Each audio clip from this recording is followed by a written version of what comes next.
মধ্যপ্রাচ্যের আকাশে আগুনের ঝলকানি, কোলাহলের মাঝে যেন যুদ্ধের নাটকীয়তা নিজেই কথা বলছে। আচমকা হামলায় নিহত হয়েছেন ইরানের ধর্মীয় নেতা আয়াতুল্লাহ আলী খামেনি সহ গুরুত্বপূর্ণ সামরিক কর্মকর্তারা। নিহতের খবর ছড়িয়ে পড়ার পর থেকেই ইরানি বাহিনী অদম্য প্রতিশোধ নিতে মরিয়া হয়ে উঠেছে। মার্কিন ঘাঁটি, দূতাবাস এবং অন্যান্য সামরিক স্থাপনায় একের পর এক বিধ্বংসী হামলা চালাচ্ছে তারা।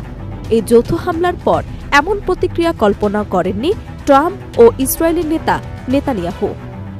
প্রথম দিকের চুলচেরা বিশ্লেষণে দেখা যায় ইরান তাদের প্রতিশোধকে পরিকল্পিত ও সুসংগঠিত চালাচ্ছে। যুক্তরাষ্ট্র ও ইসরায়েলের যৌথ হামলার মূল উদ্দেশ্য ছিল ইরানকে পারমাণবিক ক্ষমতা অর্জন থেকে আটকানো, কিন্তু ইরানের বিশাল প্রতিরক্ষা এবং ক্ষেপণাস্ত্র ভাণ্ডার এখন তাদের হাতে শক্তিশালী হাতিয়ার হিসেবে দাঁড়িয়েছে। কিছুটা পুরনো প্রযুক্তি থাকলেও দেশটির হাতে রয়েছে ব্যালিস্টিক ক্রুজ এবং হাইপারসোনিক মিসাইল, যা শুধু লক্ষ্যবস্তুতে ধ্বংসাত্মক আঘাত আনতে সক্ষম নয়, বরং প্রতিপক্ষকে মানসিকভাবে চাপে ফেলছে। ইরানের ক্ষেপণাস্ত্র ভাণ্ডারে রয়েছে খাইবার সেকান নামের চতুর্থ প্রজন্মের ভূমি থেকে ভূমিতে নিক্ষেপযোগ্য 2000 কিলোমিটার পাল্লার ক্ষেপণাস্ত্র, যা দূরবর্তী লক্ষ্যবস্তুতে আঘাত হানতে সক্ষম। কাছাকাছি লক্ষ্যবস্তুতে দ্রুত আঘাতের জন্য রয়েছে 150 থেকে 800 কিলোমিটার পাল্লার ব্যালিস্টিক ক্ষেপণাস্ত্র।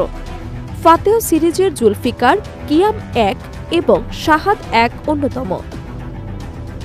2020 সালে জেনারেল কাশেম সোলাইমানির হত্যার পর ইরাকের আইন আল আসাদ ঘাঁটিতে হামলায় এই ধরনের ক্ষেপণাস্ত্র ব্যবহার করা হয়েছিল, যা যুক্তরাষ্ট্রের আকাশ প্রতিরক্ষা ব্যবস্থাকে ফাঁকি দিয়ে লক্ষ্যবস্তুতে আঘাত এনেছিল।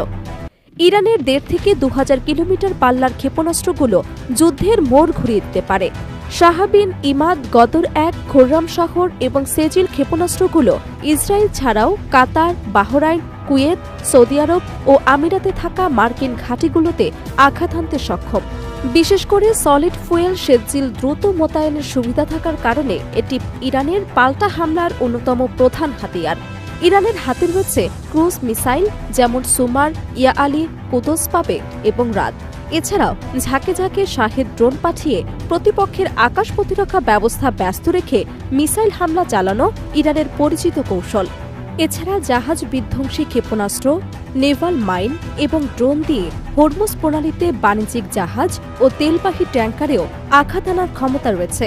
ইরান দাবি করেছে ফাত্তা সিরিজের হাইপারসোনিক মিসাইল দিয়ে ইতোমধ্যেই তারা হরমুজ প্রণালীর কাছে যুক্তরাষ্ট্র ও যুক্তরাজ্যের 3টি তেলবাহী জাহাজে হামলা চালিয়েছে।